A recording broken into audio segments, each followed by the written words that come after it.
welcome.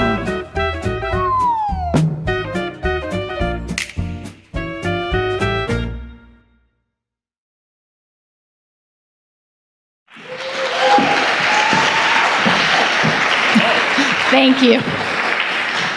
That's like half my lab over there. So thank you very much for coming and sticking through to the third, fourth talk in this session. And I'm hoping to get to some of the questions actually that were just starting to emerge around the mental health of children and our responsibilities for these kids, and thinking about the virtual environments, either the game environments, and really, if I do my job well today in this talk, where I'd like to take everyone is to thinking about what science can do to contribute to this sort of new phase of development in children's and young people's lives as we get more and more into digital landscapes that we don't know that much about in terms of the socio-emotional impact on them. I will focus mostly in the first half of the talk on a virtual reality game project that we've been working on, and introduce you to some of the artists and designers, and show you a little bit of the preliminary evidence about the efficacy of that game experience. And then the second half, I really want to try to push myself and you to think about the implications of virtual reality and augmented reality, really, and thinking about how young people are going to be growing up with these kinds of affordances and what the impact on emotional and mental health might be, and in particular, thinking about the social consequences. So, first, everything I'm going to say, I am not doing any of this work alone. This is the research part of the lab. We are very generously funded by the ERC, the European Research Council, as well as the Dutch Science Foundation, and all of these amazing people are part of our lab.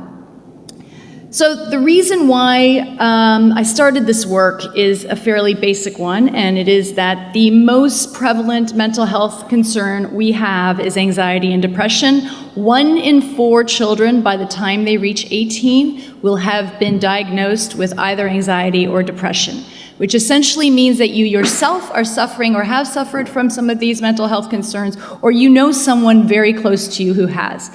It's really, really common, important, and has a huge impact on not just our mental health, but also our physical health. That in itself can be a whole talk. Trust me on this. So what we're trying to do in the GEM lab is to transform how mental health interventions and wellness and education programs are designed, delivered, and experienced. And it's really trying to take what we know about the science of clinical treatment around anxiety and depression and trying to integrate those evidence-based practices in games so that we can sort of inspire and engage young people to connect with our digital experiences. So in terms of design, we make sure that all of our work is multidisciplinary. We are more and more concerned with having this science and art balance, and I'll talk to you a little bit about that. We use evidence-based iterative testing, and we try as far as possible to involve stakeholders. In particular, we're very committed to getting young people into the design process as early as possible. In terms of the delivery system, we want kids, young people, to be able to pull these games towards themselves instead of it being a very top-down psychiatry kind of model, which we're very used to. What we're hoping to do is get these young people to be excited to pull these games off of the shelves themselves. We want these games to be commercial and accessible, and we'd ideally like them to be shared by their peers and their social networks. Ultimately, what we want these young people to do is feel when they are playing these games that they're not just doing something for the good of themselves, but they feel that it's relevant to their everyday experience, that they're respected and empowered as they play these games, and that they're feeling participatory and social in these games, okay? That's the ultimate goal. There's a few steps in between there. I have to tell you, all I want to do is walk around, and it's very hard for me to stay in front of this thing, so I'll try.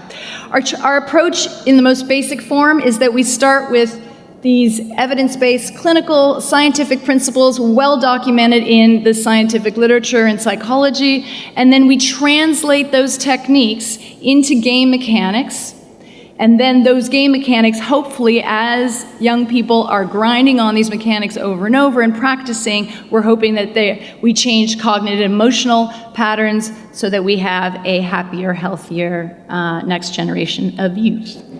I'm not going to get into the first game that we have the most evidence for. The only thing I really want to tell you is that all of our games are tested with randomized controlled trials, so they're at the absolute highest level of scientific integrity and methodology.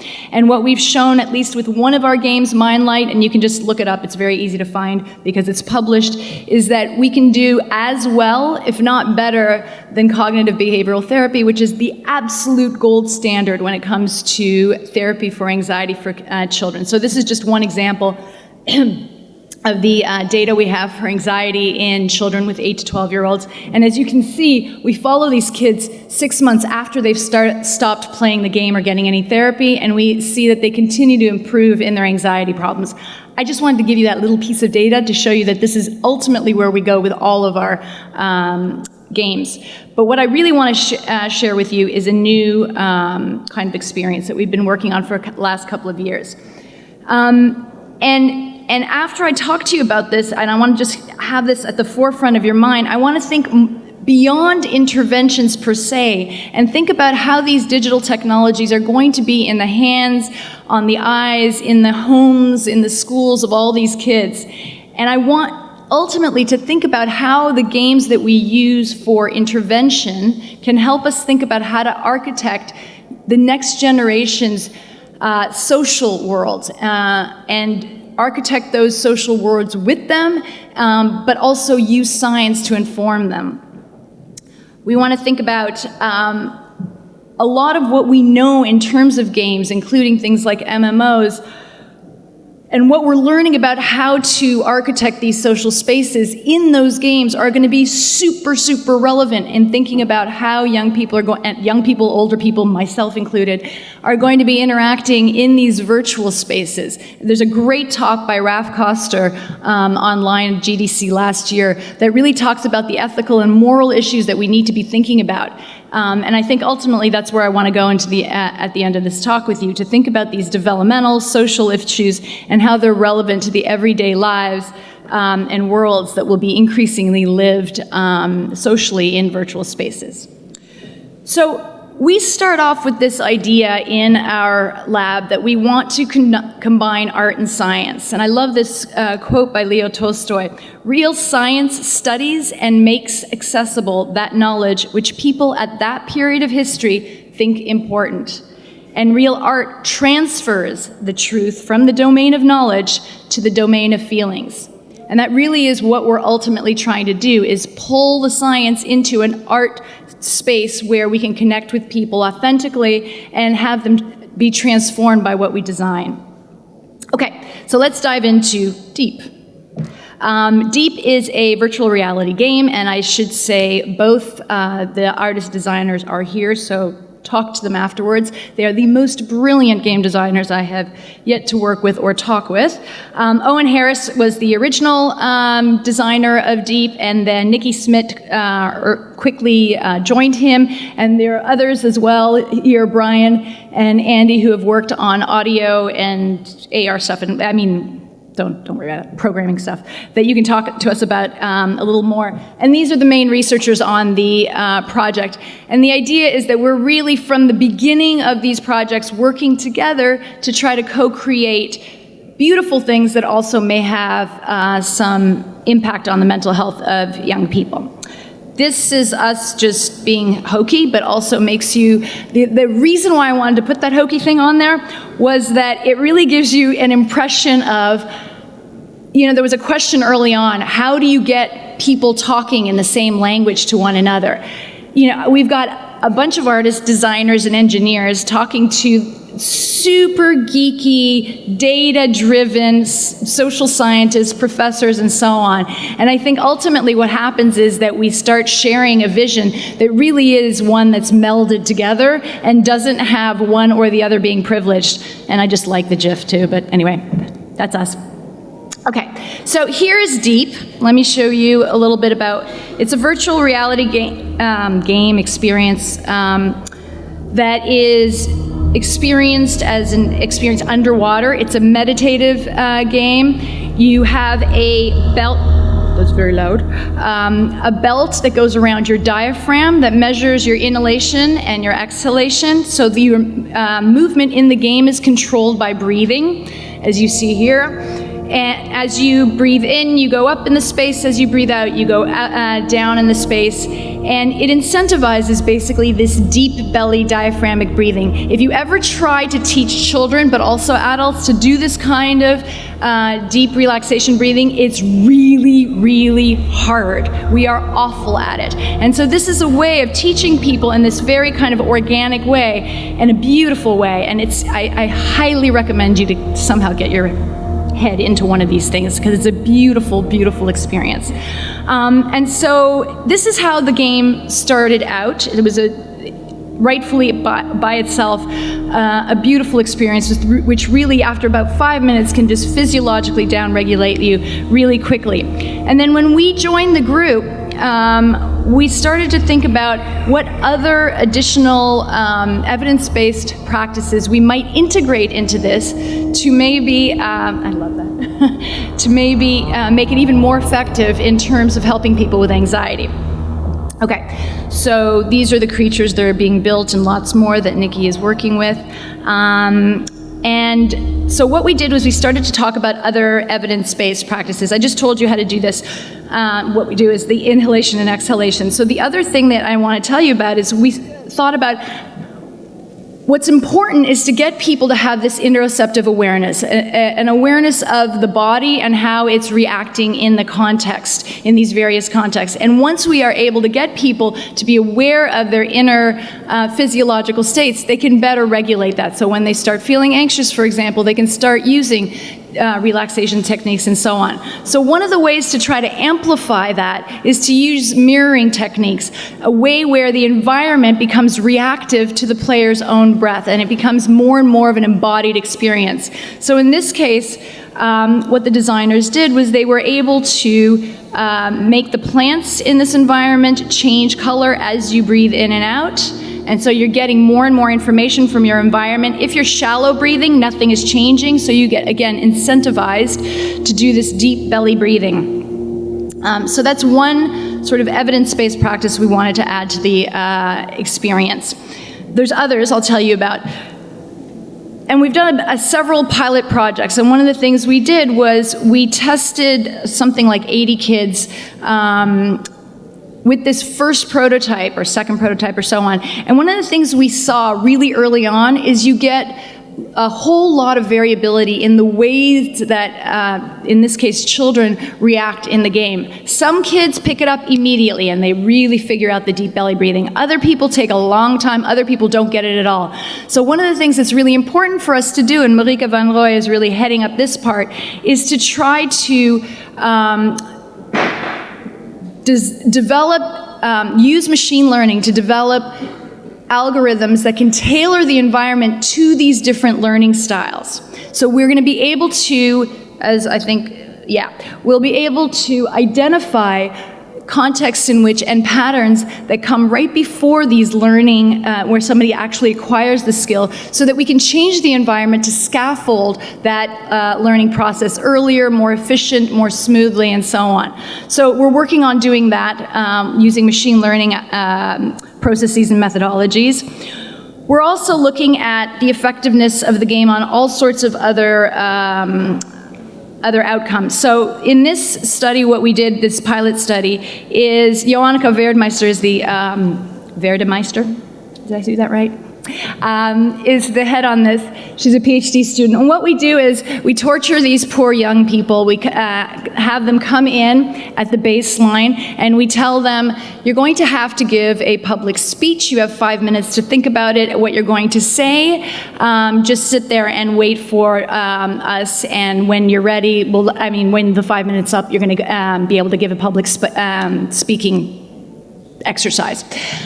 We get them all stressed up. We see that their physiology, I don't have a pointer here, but we see that their stress physiology from baseline to pre-intervention, so before they play the game, skyrockets rockets. All of you basically will have this response, even if you are a public speaker by trade. This happens to almost everyone. And then what we wanted to see was, does the game allow people or help people regulate that stress? And indeed, what we saw was that players, after playing deep for only, I think, 10 minutes, were able to regulate their physiology back down to the baseline level just through playing this game.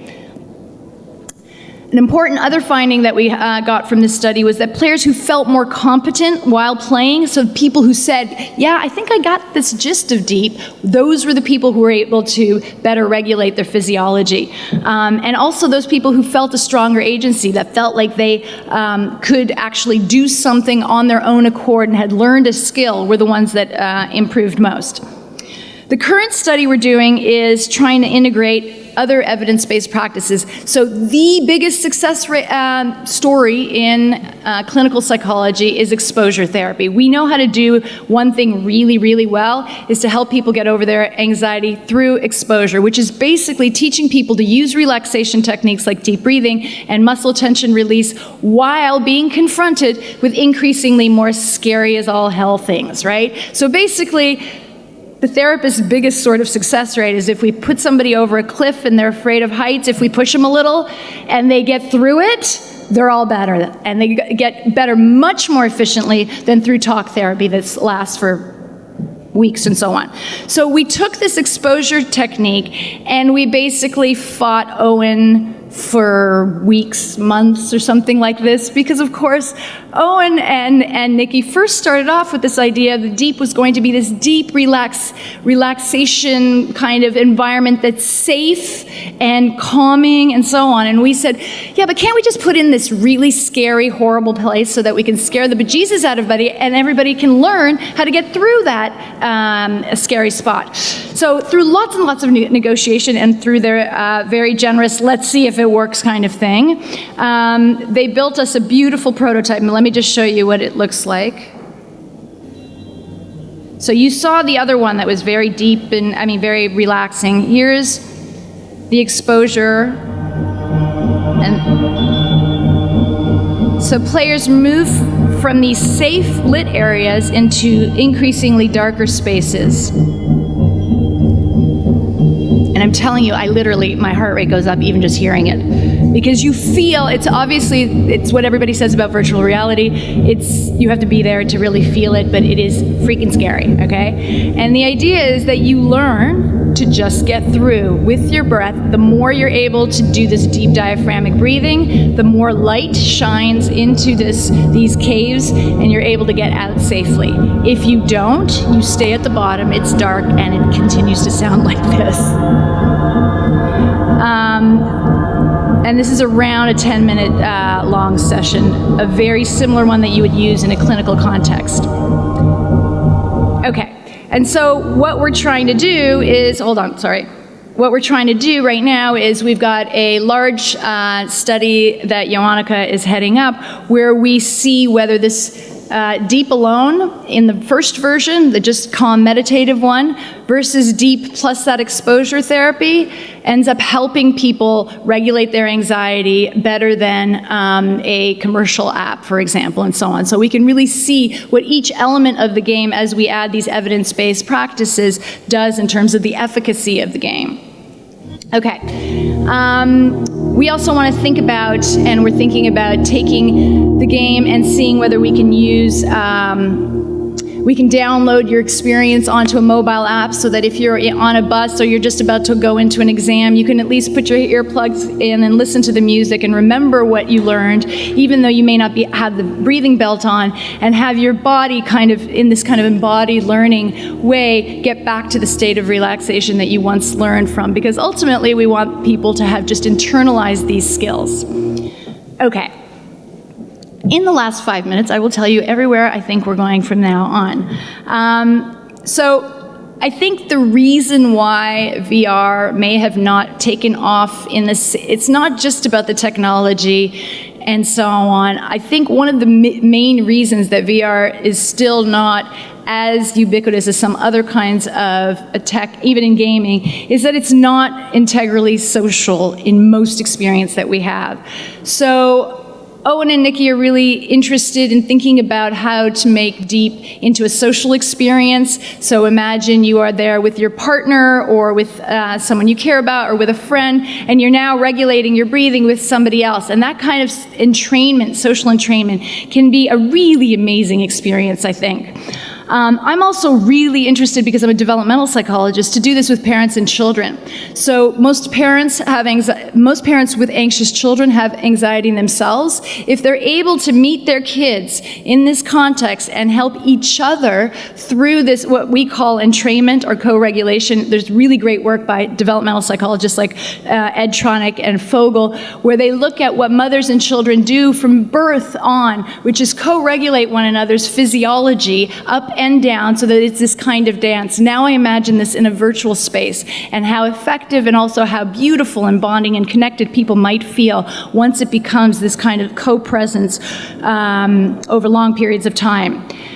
I don't have really any time to tell you about social baseline theory, so what I want to tell you is that we are fundamentally evolved to be social creatures. We are much more feel stressed out under threats when we don't have social resources behind us. There's lots of neural evidence, there's lots of psychological evidence to suggest that this is really important, and everything is going to be about bringing these technologies into that social space. And I think what's really promising for us as developmental psychologists is to figure out what the essential elements are in offline context where we use our friends, our families, our other social resources, and what are those essential elements that we can then translate into these virtual spaces.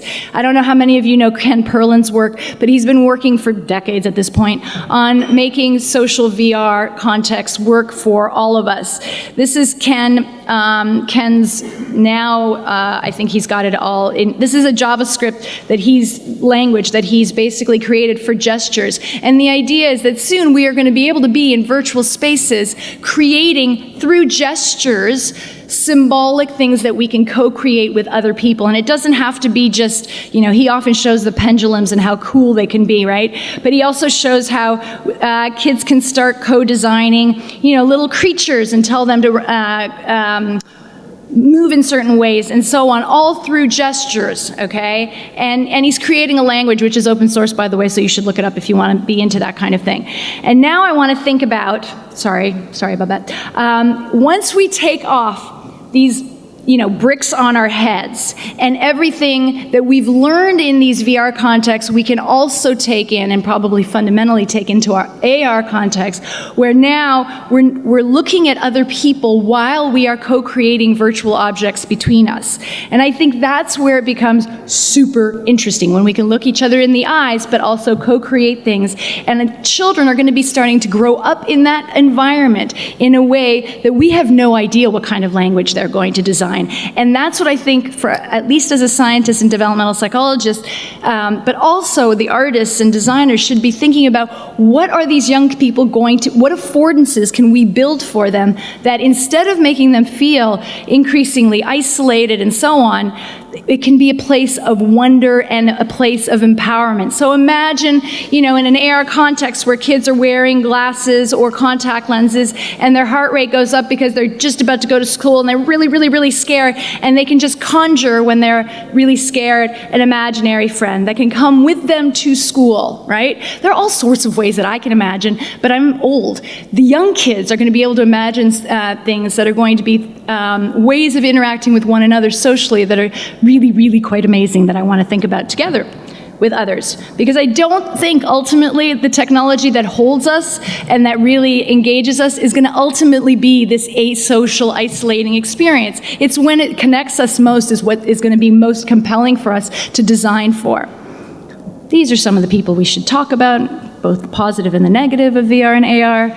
And I'll leave you with this. I really like Jaron Lanier's sort of vision, where he says people will continue to become more sensitive as virtual reality improves. We will always be able to tell what's VR and what's real. This idea that we can create these worlds in virtual reality, but when we take off the goggles, there's this wonder of where we are and with whom we are, instead of thinking that all we're kind of ultimately going to end up in is this sort of isolated place.